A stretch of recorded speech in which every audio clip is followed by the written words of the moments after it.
오늘 사도행전 2장 1절에서 13절 본문 말씀으로 오순절에 임하신 성령이란 제목으로 같이 말씀 상고하겠습니다.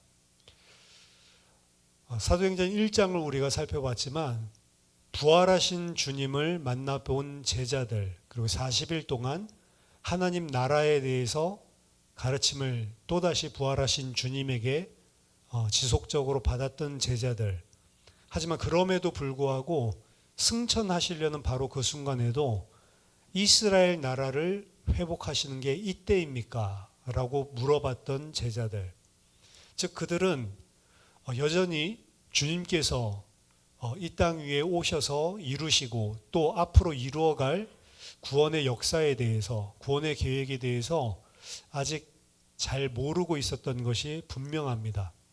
하지만 지난 본문에서 우리가 살펴봤듯이 아직 정확하게 모든 것을 다 이해한 것은 아니었음에도 불구하고 그 승천하신 주님을 봤던 이 제자들이 한 가지 달라진 점이 등장했죠. 그전에는 육신이 약해서 주님이 함께 깨어서 기도하자라고 했을 때도 잠들어 버렸던 이 제자들이 승천 이후에 주님께서 예루살렘을 떠나지 말고 아버지께서 약속하신 것을 기다리라 라고 하는 주님의 말씀을 드디어 붙들고 함께 모여서 전혀 기도에 힘쓰기를 시작했고요. 그리고 그들이 생각하는 패턴 자체가 이제 하나님의 말씀을 가지고 현실과 상황을 분석하고 말씀에 비추어서 결정을 하고 말씀에 비추어서 행동하는 장면을 사도 충원하는 장면을 통해서 우리가 살펴봤습니다. 즉 그들이 드디어 하나님의 말씀과 자신, 그리고 자신의 삶이 동떨어진 것이 아니고 모든 자신의 일들, 그것을 말씀에 비추어서 보는 말씀의 사람들로 변화되어 있었던 거죠. 그리고 그들은 언제 온다라고 하는 약속이 없었습니다. 아버지의 약속하신 것을 기다리라. 당연히 오순절 날에 하나님께서는 그들에게 성령을 보내주실 것을 이미 작정하신 것 같습니다. 오순절 날이 이미 이름에 이렇게 돼 있죠. 이미라고 하는 단어는 사실은 없어요. 근데 이름에라고 했던 단어가 arrived, 영어로 번역하면, 그러니까 목적지에 도착했다라고 하는 의미가 담겨져 있죠. 그러니까 오순절 날을 이미 하나님께서 창세전에 계획하셨던 것이 분명합니다. 그 약속하신 날이 이제 이르렀다라고 하는 의미죠. 그래서 아마 번역하는 사람들이 개역개정에 이미라는 말을 의미를 담아서 넣은 것 같습니다.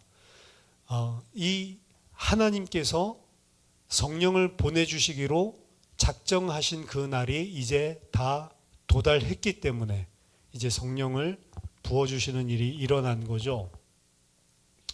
교회가 탄생하는 장면입니다. 오늘 우리가 읽은 이 본문이 하나님께서 성령을 부어주심으로 새로운 창조, 새로운 피조물, 하나님의 교회가 탄생하는 거죠. 그전에는 성령이 제자들과 함께 하지 않았냐? 제자들과 함께 했습니다. 왜냐하면 사도들도 그렇고 70인들도 그렇고 다 성령의 충만함을 받았었고 그리고 실제적인 사역들을 감당했습니다. 하지만 사도행전 2장에 임한 성령은 그 전에 그들이 함께하고 또 경험해봤던 그 성령과 다른 점이 있습니다. 다른 점이 뭐냐면 구약 시대도 마찬가지고요. 성령의 내주라는 개념이 없어요. 구약 성경에도 성령의 충만함을 받은, 그리고 성령에 붙들려서 하나님께 쓰임받은 그런 선지자들, 그런 하나님의 종들이 많이 있었습니다. 그럼에도 불구하고 성령이 떠나지 아니하고 항상 그들 속에 함께한다라고 하는 성령 내주라고 이걸 표현하는데, 성령 내주라고 하는 개념은 없었어요. 성령이 충만하게 그와 함께 있다가도 불순종하거나 죄 가운데 빠지면 그 성령은 떠나버렸습니다. 그래서 심지어 다윗까지도 범죄하고 난 이후에 식음을 전폐하고 울면서 기도하죠. 내게서 성령을 거두지 말아달라고. 사울을 보고 알았거든요. 하나님이 영이 떠나고, 영이 떠나니까 악신이 그에게 임하는 것들, 그리고 그가 하나님과 정반대되는 원수의 자리에서 행하게 된 것들을 봤거든요. 그래서 구약에 임한 성령은 함께 하시다가도 또 떠나가시고 내주라는 개념이 없습니다. 왜냐하면 죄 문제가 온전히 해결되지 못했기 때문에 그런 거죠. 근데 왜 신약 시대에는 성령의 내주라는 이러한 일이 있냐? 우리도 여전히 구원받았다라고 이야기하면서도 죄를 범하고 넘어지기는 마찬가지인데, 그 이유는 예수 그리스도의 십자가 때문입니다. 예수 그리스도의 십자가는 그냥 지금까지의 죄만 해결한 게 아니에요. 우리의 과거, 현재, 그리고 미래의 죄까지 예수 그리스도께서 싹 다 감당을 하신 겁니다.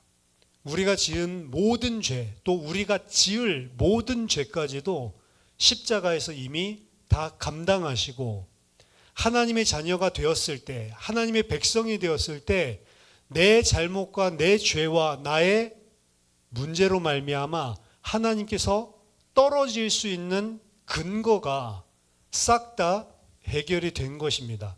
그래서 십자가는 구약의 제사장과는 달리 예수 그리스도는 참 대제사장으로서 우리의 모든 죄와 저주를 십자가에서 단번에 영원히, 히브리서 기자에 의하면 단번에 완전히 영원히, 이 세 단어를 같이 쓰거든요.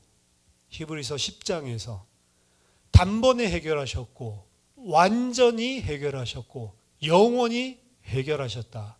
그래서 그냥 대제사장이 아니고 참 대제사장이다. 우리의 연약함을 알기 때문에 다 끝내시고 십자가에서 우리를 위한 대속을 이루신 것이죠. 그렇기 때문에 성령은 앞으로 우리가 넘어진다 하더라도 우리와 함께하고 우리 속에 영원히 함께 계시겠다고 약속했던 그 성령, 교회에 부어주시기로 약속하신 그 성령, 예수 그리스도 안에 있는 자에게 주시겠다고 약속한 그 성령은 성령 내주라는 신개념을 가지고 사실은 임하는 것이죠. 그 사건이 언제 일어났냐? 이 오순절날, 오늘 우리가 읽은 사도행전 2장에서 처음 일어난 것이고, 그래서 그것이 바로 교회, 하나님의 성전, 교회, 성전이라고 하는 것은 건물이 아니고 하나님이 영원히 함께 거주하시는 성도가 교회요, 성전입니다. 그 안에 성령께서 임하는 사건이 최초로 일어나면서 교회가 탄생하는 장면이죠. 근데 사도행전 2장은 오늘날 교회에 사실은 누가가 기록하고 또 하나님이 우리에게 이 사도행전 2장을 주신 목적, 본뜻과 달리 많이 호도되고 있는 그러한 본문이기도 합니다. 여기에서 흔히 오순절파, 펜타코스탈 크리스찬들이 등장을 하게 된 거거든요. 오순절 운동이라고 하는 이 운동은 사실은 이 본문에서 임한 성령을 어디에 방점을 두고 이 본문을 받아들이냐? 성령이 임했더니 방언이 터지고 신비한 능력과 그리고 은사가 나타났다. 여기에 방점을 두고 있어요. 본문에서 이야기하는 거 거기에 방점이 있는 게 사실은 아닌데, 그래서 심지어는 오순절 계통에서는 예수를 믿는다라고 이야기를 하고, 예수를 믿는다고 고백을 하고, 성경을 읽고 기도하고 교회에 하나님 예배를 하고 이렇다 하더라도 방언을 못한다? 그럼 이건 아직 제대로 된 신자가 아니다. 이렇게 생각을 합니다. 그래서 그 방언이 터지면 이제 좀 급이 있는 그런 신자. 방언이 터지지 않았다. 그러면 아직 초보신자, 어떻게 보면 등급을 매기는 거죠. 그래서 방언받지 못한 자는 뭐 구역장이 아니라 권찰도 안 시켜요. 권찰은 누구냐면 젊은 사람들 중에 구역에서 이제 어떻게 보면 도우미 역할을 하는, 어떻게 보면 직분, 그리고 교회에서 맡는 직분상 사실은 처음 갓 서리집사 된 사람도 시키는 게 어떻게 보면 권찰 역할인데, 근데 그것도 안 시켜요. 왜? 너는 아직 방언도 못 받았잖아. 그러면 일단 좀 진짜로 하나님의 은혜를 받고 진짜로 하나님을 섬기고 싶어하는 사람들의 가장 첫 번째 소원이 뭐냐? 나도 빨리 방언 받아야 되겠다. 방언이나 다른 은사 받은 사람들은 그럼 방언 받지 못한 사람은 어떻게 쳐다보냐? 에이, 아직도 방언도 못 받았어? 이렇게 보는 거예요. 방언, 하나님이 주신 은사잖아요. 은사라고 하는 뜻이 뭡니까? 우리나라는 은사라고 하니까 뭐 대단한 건 줄 아는데, 은사는 선물이에요. 기프트. 선물은 무슨 자격이 있어서 주는 걸 선물이라고 하지 않습니다. 자격이 있어서 주는 건 리워드라고 하는 거예요. 당연히 준 상급이고 보상이고 대가를 지불하는 거죠. 리워드라는 말은. 근데 왜 성경은 하나님께서 주시는 각종 은사를 기프트, 선물이라고 이야기를 하냐? 그것은 자격이 없는데 하나님께서 자기의 기쁘신 뜻을 따라 베풀어 주신 은혜이기 때문에 그런 겁니다. 그 하나님의 은혜의 선물을 받았다고 해서 자기가 믿음이 대단하기 때문에 받은 것처럼 착각하는 것은 완전히 은사를 본질적으로 잘못 이해하고 있는 거죠. 이 성령의 은사를 기준으로 높은 사람, 낮은 사람, 계급 사회처럼 생각하고 믿음이 좋은 사람, 안 좋은 사람 나누는 것 자체가 성경의 본질을 이해하지 못한 겁니다. 근데 그 성경을 어디서 따왔냐? 사도행전 2장이에요. 그래서 예수 믿고 성령이 함께하는 성령의 내주만으로는 불완전하다. 뭘 받아야 되냐? 성령의 세례를 받고, 세례는 뭐냐? 물속에 푹 담그는 것처럼 성령에 푹 잠기는 거다. 이걸 second blessing. 예수 믿어서 구원받는 것은 first blessing이라고 한다면, 첫 번째 축복이라고 한다면, 이거는 하나님이 특별히 쓰시기 위해서 주시는 성령의 세례는 second blessing. 그래서 하나님의 일을 하려면 second blessing이 있어야 된다는 거죠. 그리고 그 second blessing은 방언이 터져야 된다. 이런 식으로 이해를 하는 겁니다. 그러니까 성령의 은사, 이 부분이 상당히 강조됐는데, 그리고 오순절 운동은 언제 시작됐냐? 사실은 오래되지가 않았습니다. 20세기 초부터 시작된 운동이에요. 그 이전에는 방언 받았기 때문에 하나님께서 이제 크게 쓴다, 이런 개념 자체가 없었어요. 교회 2000년 역사 동안. 근데 갑자기 그런 일들이 일어나기 시작한 겁니다. 그리고 오늘 본문을 배경으로 이야기를 하고 있지만, 오늘 본문에서 이야기하는 방언과는 완전히 다른 방언이에요. 여러분, 방언하는 사람 보신 적 있으시겠죠? 무슨 말인지 몰라요.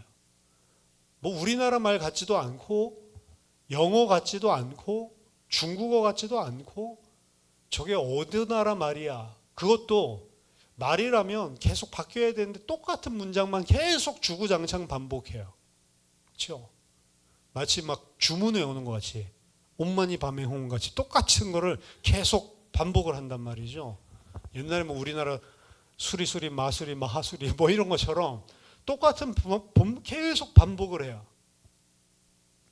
근데 오늘 본문에서 성령이 임하면서 이들에게 임했던 성령의 충만함과 또 성령이 말하게 하심을 따라 터뜨린 방언이라고 하는 것은 그런 말이 아니고 다른 언어들로 말하기를 시작하니라. 다른 랭귀지죠. 여기서도 이야기하고 있습니다. 8절부터 보면 우리가 우리 각 사람이 난 곳 방언으로 듣게 되는 것이 어찌 됨이냐. 우리는 바데인가 메데인가 엘람인가 메소보다미아 유대 갑바도기아 본도 아시아 부르기아와 밤빌리아 애굽 구레네 리비아 로마 그레데 아라비아인들이라. 지중해 팔레스타인 중심으로 이집트 북부부터 시작해서 팔레스타인 가나안 땅이랑 그리고 그 위에 그 가나안 땅 동쪽에 있는 그런 나라들 족속들 있죠. 메소포타미아 그리고 북부로부터 시작해서 소아시아 유럽으로 건너가는 그 모든 땅들을 다 이야기하고 있는 거예요. 지금 오늘 본문에서 그곳에 있었던 흩어졌던 유대인들 디아스포라라고 이야기를 하죠. 이 사람들이 누구냐? 10절에 보니까 곧 유대인과 유대교에 들어온 사람들과 이렇게 이야기를 하거든요. 그러니까 디아스포라 유대인들, 어떻게 보면 나라가 멸망하고 무너지면서 바벨론 포로 시기 때 바벨론으로만 끌려간 게 아니고 애굽으로도 끌려가고 또 그 땅에 살 수 없어서 곳곳으로 흩어진 디아스포라 유대인들이 생겼거든요. 얼마 동안, 지금 이 예수님 당시에 그 사도행전 2장 당시까지 보면 거의 600년 동안 흩어져 있었거든요. 그러니까 디아스포라 공동체들만 하더라도 엄청납니다. 우리나라도 막 500만 교포라고 그러죠. 우리나라 사람도 흩어져 있는 거 보면 엄청나요. 그 우리나라 사람들은 왜 그렇게 흩어졌습니까? 우리나라도 좀 비슷해요. 일제강점기랑 그리고 6.25 사변이랑 그리고 옛날에 뭐 군사 독재랑 이런 거 할 때 못 살겠다 해서 다 나간 거예요. 그 사람들이 흩어져 있는데, 그래서 뭐 고려인들 까레이스키라고 하죠. 이런 사람들, 제일동포들도 마찬가지고, 그것도 러시아에도 다 흩어지고, 이러한 사람들이 500만 명이라고 이야기하는데, 이 500만 명이라고 하는 게 우리나라 4천만일 때 500만 명이라고 엄청나게 흩어져 있는 거죠. 어딜 가도 한국 사람들이 다 있어요. 진짜로. 알래스카 가도 한인 커뮤니티가 있고, 놀라운 것은 시내산에도 한국 사람이 컵라면 팔고 있더라고요. 전부 다 흩어났죠. 흩어져 있는 사람들이 시간이 오래 지나면 그곳에서 이제 자녀들이 자라나고, 뭐 우리나라는 디아스포라 해봤자 뭐 100년 이 정도밖에 안 됐는데 하와이 간 사람들이 제일 오래됐다고 그래요. 그래서 하와이에 계신 그 한국 뿌리를 가지고 계신 그 동포들, 그 사람들 벌써 5세대, 6세대까지 넘어갔는데 5세대, 6세대면 한국 사람이 아니에요. 한국 피는 가지고 있지만 아예 한국 말도 못하고 완전히 그냥 영어, 현지인들이랑 거의 비슷한 거죠. 이 흩어져 있었던 유대인들은 100년 흩어진 게 아니고 600년이라니까요. 그럼 이들이 아마 디아스포라 유대인이라는 말은 그곳에 가서도 하나님의 말씀을 붙들고 신앙 공동체를 이루면서 살았을 것인데, 문제는 600년이라는 시간 안에 언어를 다 잃어버렸겠죠. 회당에 오면은 언어를 당연히 성경이 히브리어로 돼 있으니까 히브리어로 읽어야 되는데, 이런 사람들을 위해서 당시에 어떻게 보면 공통적으로 사용하고 있었던 언어, 그게 디아스포라 그 기간 동안 아람어, 그리고 아람어에서 이제 헬라어로 이렇게 바뀌거든요. BC 700년 때부터 공통어로 고대 근동지방에 쓰였던 링구아 프랑카라고 하죠. 우리 영어와 같은 국제 언어가 아람어였어요. 아람어. 그리고 그게 이제 페르시아, 마케도니아가 이제 알렉산더 대왕이 대제국 이루면서 헬라 문화가 영향을 미쳐서 이제 예수님 당시에는 아람어가 아니고 헬라어로, 그리스어로 이제 많이 바뀌게 된 거죠. 그렇기 때문에 성경도 아람어 버전이 나오게 되는 거고, 그리고 예수님 당시에는 헬라어 버전이 나오게 되는 겁니다. 그러다가 나중에 로마가 대제국을 이루고 오래 통치하니까 라틴어 버전이 또 나오게 되는 거죠. 그게 벌게이트 버전인데, 이 흩어진 사람들이 당연히 지금 예수님 본토에서 쓰고 있는 아람어를 현장에서는 썼거든요. 알지를 못하는 거죠. 각자 나라에서 쓰는 언어들로 사실은 변화되어 있는 그들이 아람어 인사 정도는 할 수 있겠지만 무슨 이야기를 하려고 하면 통역이 필요하고 이런 사람들일 건데 이 사람들은 갈릴리 사람들인데 우리 각 사람이 난 곳 방언, 이 방언이라고 하는 건 그러니까 외국어, 현지어입니다.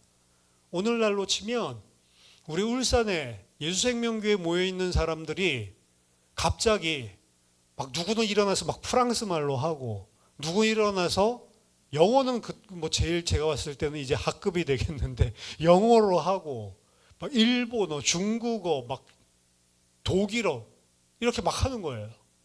보니까 다 60세 넘는 것 같은데 막 이런 언어를 유창하게 자기네 말로 하는 거거든요. 그게 여기 일어났던 방언입니다. 근데 이 오순절파들 혹은 오순절파만 그런 게 아니고 이러한 신비주의적인 색깔을 가지고 이 본문을 바라보는 사람들이 말하는 방언은 이런 방언이 아니에요. 굳이 따진다면 고린도전서 12장에서 14장에 나오는 천사의 말을 하는 사람들, 거기서 이야기하는 방언이라고 하는 것은 이런 어떻게 국제적인 외국어라고 하는 개념의 언어보다는 뭔가 사람들이 이해하지 못하는 영의 말 같이 느껴지는 거거든요. 그러니까 그런 말을 할 때에는 통역하는 자가 옆에 있어야 된다. 이런 이야기를 하죠. 그걸 이해하지도 못하는데 계속 그 이야기를 하고 있으면 교회의 덕이 안 된다. 교회에 와서 방언을 하려거든 통역자를 반드시 둬라라고 이야기를 하죠. 통역자 없으면 집에 가서 하지 다른 사람 듣는 데서 하지 마라라고 이야기하죠. 근데 그 사람들이 하는 막 기도하면 방언 가지고 하거든요. 성경에서 그 집에 가서 하라고 그랬는데 왜 알지도 못하는 언어를 가지고 막 하냐고요. 그리고 그걸 하고 있는 사람들 막 이렇게 막 자기네들은 받았으니까 예를 들어서 막 한다고 치면 아닌 사람들은 아이씨 나는 한국말로 해야 되는데 이런 생각 안 들겠어요? 게다가 아무런 직분도 안 줘. 잘못된 거다. 하나님이 성령을 주신 본질적인 이유보다도 어떻게 보면 겉으로 표출된 사인, 징표에 집착하고 있는 잘못된 신앙이다라고 저는 생각을 합니다. 성령 강림의 본질적인 하나님이 주신 이유보다는 사이드 거를 붙잡고 있는 거예요. 오순절날에 임한 성령이 임한 그 의미, 하나님께서 그 성령을 보내주신 본질적 의미는 놓쳐버리고 사이드 거를 붙잡고 어떻게 보면 부가 주를 완전히 전도한 그러한 방식으로 이해를 하고 있는 겁니다. 사도행전 1장 8절에 오직 성령이 너희에게 임하시면 너희가 권능을 받고, 이것도 권능을 받고의 포인트를 두거든요. 그러니까 그 권능을 사도행전 2장에서 이거 방언 터진 거 그게 권능이 아닙니다. 오직 성령이 너희에게 임하시면 너희가 권능을 받고 그 권능의 목적은 뭐냐? 땅끝까지 이르러 내 증인이 되리라 이거잖아요. 오늘 오순절 약속하신 성령이 임하니까 하나님의 약속이 그거였다니까요. 그러니까 사도행전 1장 8절 읽을 때도 권능, 능력이 나타나고 신비한 이상한 일이 터지는 거, 거기에 포커스를 맞춰서 성령이 임했냐 안 임했냐 그렇게 바라보는데, 사도행전 1장 8절에서부터 약속하신 성령의 본질은 오직 성령이 너에게 임하시면 내 증인이 되리라. 이게 핵심이에요. 본질이고. 그리고 그 성령이 임했더니 약속하신 대로 내 증인이 지금 되고 있는 것입니다. 이 사람들이 각 사람의 난 곳에 외국어로 뭘 이야기했다고요? 여기서 각 사람들이 자기 나라의 언어로 하나님의 큰 일을 말함을 듣는도다. 11절 우리가 우리의 각 언어로 하나님의 큰 일을 말함을 듣는도다. 하나님의 큰 일이 뭘까요? 안 나왔잖아요. 근데 하나님의 큰 일을 말함을 듣는도다. 그 하나님의 큰 일이 뭡니까? 저는 당연히 예수 그리스도를 이 땅에 보내심, 예수 그리스도의 대속의 십자가의 죽으심, 그리스도라는 증거로 3일 만에 부활하심, 그분이 승천하셔서 오늘 너희들이 지금 보는 이 성령을 약속하신 대로 우리에게 부어주셨다. 예수 그리스도를 통해서 이루신 하나님의 구속 역사, 구원의 일, 그게 하나님의 큰 일 아닙니까? 그 내용은 14절부터 다음 주에 살펴볼 베드로의 설교를 들어보면, 베드로는 혼자 다른 이야기하고 다른 사람은 또 다른 이야기예요. 이게 아니잖아요. 베드로의 이야기를 들어보면 성경적인 증거로 분명합니다. 예수 그리스도를 통해 하나님께서 이루신 그 구원의 큰 일을 이야기하는 거예요. 그 일을 언제 이루셨느냐? 오순절 날에 이루셨다. 이거는 의미가 있는 말씀입니다. 오순절 날이라고 하는 것은 이미 하나님께서 계획한, 오순절 날은 뭐냐? 6월절부터 시작해서 6월절 이후부터 시작해서 7주가 지나면 77에 49죠. 7주가 지나고 그 다음 날 50일째 되는 날, 50일이 딱 찼을 때 이 오순절 혹은 77절이라고 이야기하고 맥추절이라고 이야기합니다. 그때가 시기적으로 언제냐? 봄, 보리, 봄에 곡식을 걷어서 하나님 앞에 첫 제물로, 첫 열매로 하나님 앞에 제단에 드리는 그런 절기예요. 첫 열매를 하나님께 드리는 절기입니다.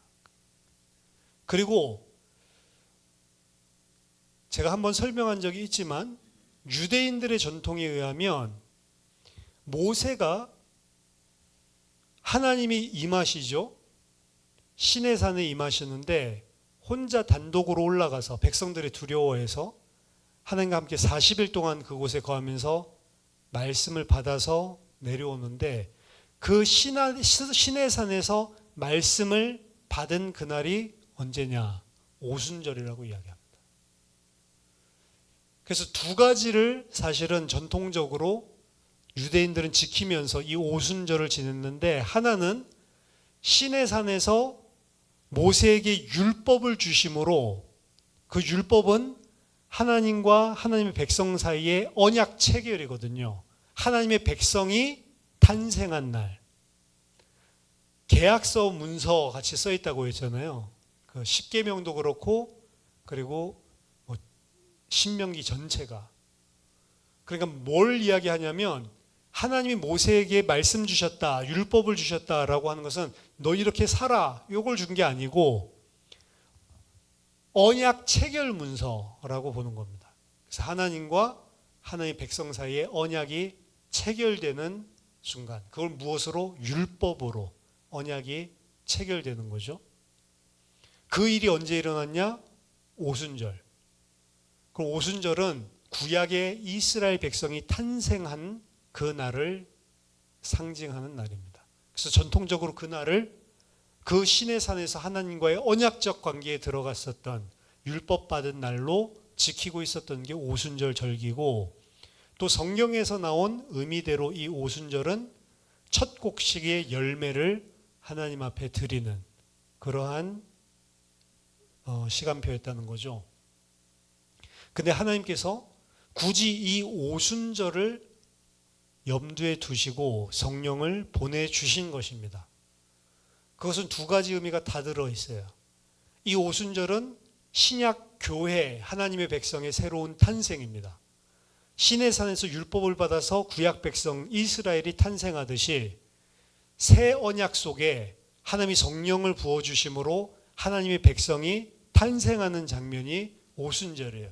그래서 구약 성경의 이 오순절 사건은 사실은 신약에 이루어질 하나님의 영원한 백성 교회의 탄생을 보여주는 그림자로 주신 것이죠. 근데 다른 점이 하나가 있어요. 다른 점이 뭐냐면, 그 구약의 백성은 모세가 올라가서 율법을 받아옴으로 하나님의 백성이 탄생하는 것이었고, 신약 백성들은 모세가 올라가는 게 아니고 예수 그리스도께서 승천하시고 말씀을 받아오는 게 아닙니다. 말씀이신 성령 자체가 내려오셔서 그들의 신비의 말씀을 새겨놓는 걸로 하나님의 백성이 체결되는 거예요. 구약의 율법을 돌비에 받아가지고 갖다 주니까 마음비에는 안 새겨지니까, 마음의 문제는 해결이 안 되니까 그 율법이 오히려 죄인으로 가두고 정의하는, 그래서 그 시내산에서 율법을 가지고 내려와서 하나님의 백성을 그 돌비에 새겨진 말씀 가지고 체결했을 때 무슨 일이 벌어졌습니까? 그들이 40일 못 참아가지고 우상 숭배하고 있었죠. 그날에 여호와 앞에 설 사람이 누구냐? 이 우상 숭배하는 놈들 싹 다 죽여라 라고 했을 때 레위인이 손들고 나오거든요.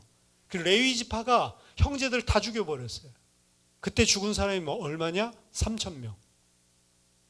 오늘 돌판에 새긴 것이 아니고 마음비에 성령께서 그 말씀을 새기기 위해 내려오셔서 각 사람에게 임하셨는데, 그때에 이들이 하나님 나라의 큰 일 말함을 듣고 몇 명이 살아납니까? 3,000명.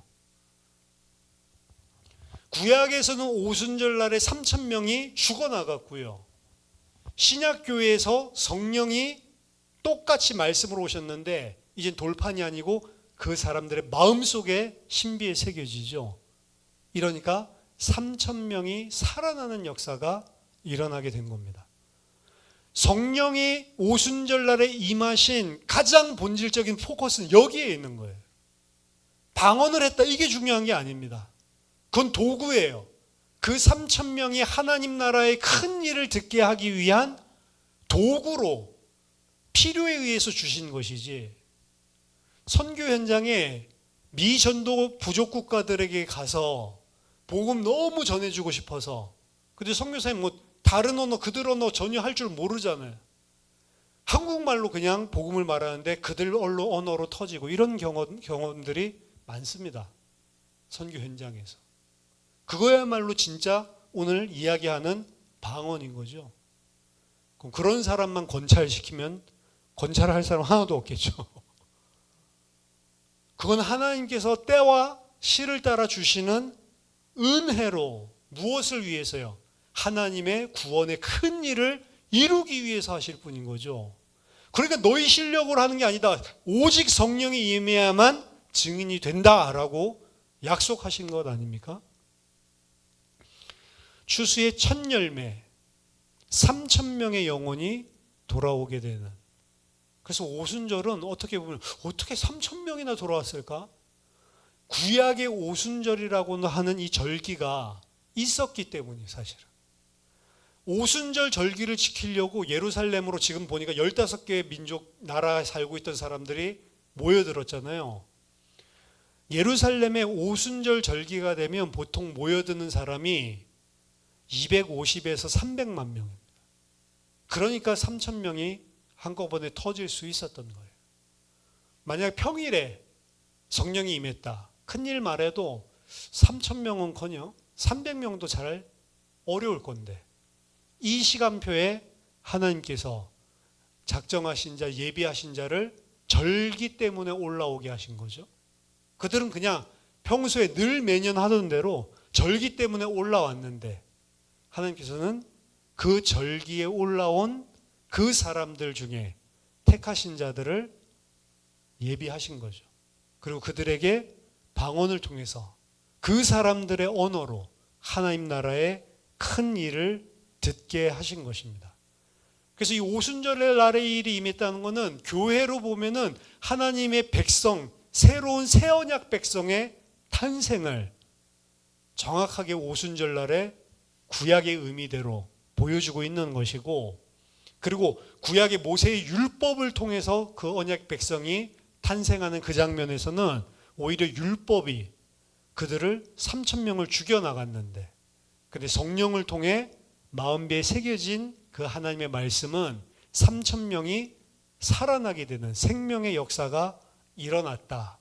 이게 이제 오순절날에 일어난 의미입니다. 그리고 그 오순절날에 임하신 성령은 은사, 능력 주는 게 포커스가 아닙니다. 은사와 능력이 필요하다면 그 은사와 능력이 중요한 게 아니고 그 은사와 능력을 통해 무엇을 하려고 하나님이 하시느냐. 그게 본질이에요. 근데 본질에는 관심이 없고 계속 변죽만 때리고 있는 거죠. 성령의 은혜를 경험하고 싶고 성령을 체험하고 싶고 이쪽으로 나가요. 그래서 성령 집회, 은사 집회 이런 것들을 오순절 측에서 밤마다 하는데 뭘 하기 원하냐? 경험하기를 원해요. 막 마음이 뜨거워지기를 원하고, 그렇죠? 마음이 뜨거워지고 찌릿찌릿하고 넘어지고, 근데 넘어지고 찌릿찌릿하고 그래 본들 그게 하나님 나라의 큰 일이랑 무슨 상관이 있어요? 넘어졌다가 다시 일어나야 되는데 계속 누워 있을 거예요? 찌릿찌릿했다. 뭐 어쩌라고? 감전되면 찌릿찌릿한데 그게 하나님 나라의 큰일이랑 뭐가 상관이 있어요? 그러한 이상한 신비 체험은 모든 다른 종교에도 다 있어요. 단전호흡만 깊이 해도 다 경험을 한다고요. 뭔가에 집중하고 몰두하면 그렇게 된다고요. 심지어는 그냥 막 종교가 아니어도 그냥 막 미친 듯이 막 춤추고 놀아도 그런 지경에 빠지게 된다고요. 황홀경 같이. 그게 성령의 메인 포인트가 아닌데 성령의 메인 포인트 하나님의 뜻은 전부 다 말씀에서 놓쳐버리고 변죽만 때리고 있는 거죠. 그래서 저는 문제라고 생각을 해요. 하나님의 신비한 능력을 가지고 있지만 신비주의는 잘못된 것입니다. 하나님의 신비한 영적인 능력을 가지고 있지만 그 영적인 능력을 계속 체험하려고 포커스 맞추는 거 사단이 100% 속입니다. 사단도 그 영적인 능력들이 있어요. 보여줄 수 있습니다. 근데 사단은 하나님 나라의 큰 일을 말하고 사람 살리는 예수 그리스도의 증인되게 하는 일은 못합니다. 왜? 그거 막으려는 게 사단의 목적인데. 그러니까 이 증인되는 데 관심 없고 이상한 짓 하는 거죠, 모여서. 그런 집회 같은 데 가면 보통은 자기네들끼리 은혜라고 하는데 저는 가면 무섭더라고요. 약간 좀 정상 같지가 않은 게. 저거는 그러니까 그 공부만 해가지고 신학 공부만 해서 성경 파고 이런 인간들이 지적으로만 그렇지 영적인 걸 몰라 이 까막눈이야. 이렇게 욕하게 해줘 저를 보고. 이런 설교를 하면. 지가 영을 알아? 뭐 이러면서 이러겠죠. 그 영을 육신으로 체험하려고 하잖아요. 그게 영입니까? 육이지? 영은 만져지지도 않고 느껴지지도 않는 거예요. 근데 그걸 만지고 느끼려고 하는 거는 영입니까? 육입니까? 진짜 하나님이 하려고 하는 목적은 싹 빼놓고 이 본문을 읽으면서 뭐 이상한 말이 터져야 돼요? 이상한 말이 터져야 된다 그 이야기를 하고 있습니까? 그럼 왜 성령이 임하고 예수 믿는데 다 이상한 일이 안 터지나요? 모든 예수 만나고 생명 얻는 곳마다 이상한 일 터지던가요? 이 3,000명 터졌어요? 3,000명이나 돌아왔는데 3,000명에게 이상한 언어가 터지던가요? 아직 이 사람들은 아직 급이 안 돼서 안 터졌나요? 어떻게 이 본문을 그렇게 이해를 할 수가 있느냐? 제자들이 방언으로 말한 핵심적인 내용은 예수 그리스도의 죽음과 부활이었습니다. 그 부활의 증인으로 세우기 위해서 성령이 그들 가운데 역사하신 것뿐입니다. 예수 그리스도의 증인, 거기 방점이 있는 거예요. 성령의 능력이 필요하다면 그리고 성령의 능력으로만 가능한 것이죠. 예수 그리스도의 증인되는 것. 이거 외에는 없는 겁니다. 그것 때문에 하나님께서 이 제자들에게 방언을, 은사를 허락하신 거고 사도행전을 쭉 살펴보겠지만 항상 성령의 충만함을 받으면 뭐가 일어나냐? 예수 그리스도를 증언하는 일들이 터져요. 성령의 충만함과 예수 그리스도의 증언, 예수 그리스도의 증인으로 살기 때문에 성령께서 행하시는 우리들의 능력으로 안 되는 그 성령의 권능의 역사, 전부 다 포커스는 어디 있냐면 권능에 있는 것도 아니고 은사에 있는 것도 아니고 예수 그리스도의 증인이 되게 하시는 하나님의 일, 거기에 모든 포커스가 있다는 거죠. 성령께서 우리에게 임하신 궁극적인 목적은 나의 신비 체험, 그 신비 체험 자랑하게 하려고 임하신 것이 아닙니다.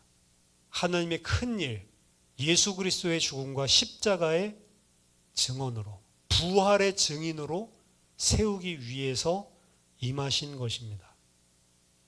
오늘 본문을 통해 교회가 탄생하자마자 성령께서 그 교회를 통해 하신 일이 뭐였습니까? 예수 그리스도의 부활을 증언하는 일부터 시작하셨다. 초대교회에만 사도행전에서 지금 탄생한 이 120문도를 통해 탄생한 교회에만 주시는 말씀이 아닙니다. 단순히 교회에 왔다 갔다 하고 단순히 예배 때우고 종교 생활하라고 성령께서 임하시지 않습니다. 권능으로 행하시지 않으세요.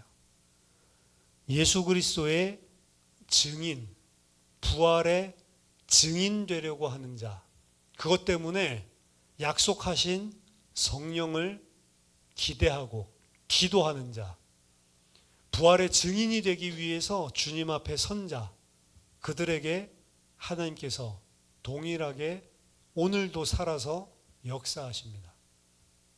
하나님이 가장 기뻐하시고 구속 역사를 이뤄가시는 그 일 때문에 기도하고 그 일 때문에 쓰임받기 위해서 약속하신 말씀 붙들고 기도하고 있는 자, 그들에게 성령이 임하시는 거고, 그 결과는 은사가 아니고 예수 그리스도의 증언을 통해 사람들이 살아나는 것입니다. 그게 오순절에 임하신 성령의 의미고 성령의 역사입니다. 우리도 이 땅을 살아가는 교회로, 그리고 더 중요하게는 예수 그리스도의 부활의 증인으로 하나님께서 살기를 원하시고, 또한 그 일을 할 수 있도록 주님 앞에 약속을 붙잡고 기도하는 자에게 성령으로 역사하셔서 증인되게 하는 일들을 하실 겁니다. 왜냐? 주님이 창세전에 택하신 자들을 반드시 다 살리고야 말 건데 그 일을 충성된 증인들을 통해서 하신다고 작정하셨기 때문에 그렇습니다. 천사들을 통해서 아니하시고 주님이 직접 하지 아니하시고 자발적으로 충성되이 주님의 뜻대로 살기를 원하는 그 증인들을 통해 그들의 미련한 전도를 통해 구원하시기로 기뻐하시고 작정하셨기 때문에 그 사람을 하나님께서 찾고 그 사람이 되기를 원하시는 거죠. 그래서 저와 여러분들이 오순절에 임하신 성령, 그리고 그 성령께서 행하신 일의 본질을 분명하게 보고 우리가 이 땅에 사는 교회로, 하나님의 성도로 어떻게 살아야 되는가, 이 속에서 근본적인 인생의 방향을 발견하게 되고 성령의 충만함으로 예수 그리스도의 증인되는 은혜가 있기를 주님의 이름으로 축원합니다. 같이 기도하겠습니다. 살아계신 하나님 아버지, 은혜를 감사드립니다. 성령의 임하심도 육신적으로 변질시키고 있는 이 악한 시대에 하나님의 말씀을 듣는 귀를 열어주시고 무엇을 위해 살아야 되는지 인생의 본질을 깨닫게 하여 주시고, 하나님 이 땅 사는 동안 비록 우리는 연약하지만, 우리의 능력으로는 할 수 없지만 성령의 능력을 힘입어서, 성령의 권능을 힘입어서 예수 그리스도의 증인되는 삶 살게 하여 주시옵소서. 그래서 죽어가는 자, 주님께서 택하신 자 살리는 빛과 소금 되게 하여 주시옵소서. 예수 그리스도 이름으로 기도하옵나이다. 아멘.